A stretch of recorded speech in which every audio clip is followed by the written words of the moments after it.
Сотрудники госавтоинспекции продолжают специальные рейдовые мероприятия, направленные на выявление нетрезвых водителей. Бобо Батал Вахтангович, 1988 года рождения, проживающий в городе Сухом, управлял автомобилем в состоянии наркотического опьянения. Адрианов Данил Сергеевич, 1981 года рождения, житель города Гагра, управлял автомобилем в состоянии наркотического опьянения.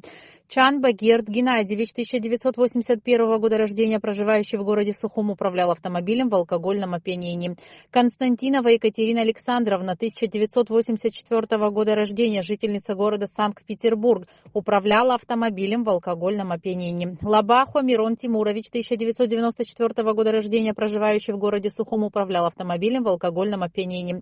Арутюнян Арутюн Мадатович, 1985 года рождения, проживающий в городе Гудаута, управлял автомобилем в алкогольном опьянении.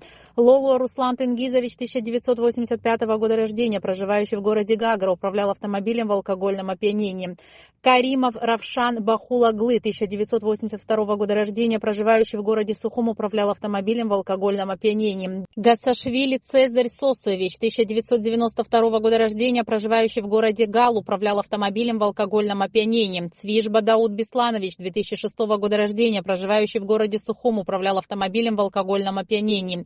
Гадели Владимир Тенгизович, 1997 года рождения, проживающий в городе Гал, управлял автомобилем в алкогольном опьянении. Кацуба Олег Петрович, 1978 года рождения, проживающий в городе Сухом, управлял автомобилем в алкогольном опьянении.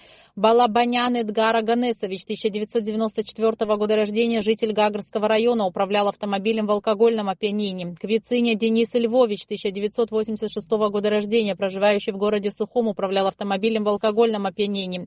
Устян Давид Ашотович, 2003 года рождения, проживающий в городе Гагра, управлял автомобилем в алкогольном опьянении. Алексеенко Юрий Шотович, 1986 года рождения, проживающий в городе Гудаута, отказался от прохождения медосвидетельствования на предмет потребления нарковеществ. Джопо Лаша Лерикович, 1998 года рождения, проживающий в городе Сухом, отказался от прохождения медосвидетельствования на предмет потребления нарковеществ. Рейдовые мероприятия проводятся каждый день по всем районам республики.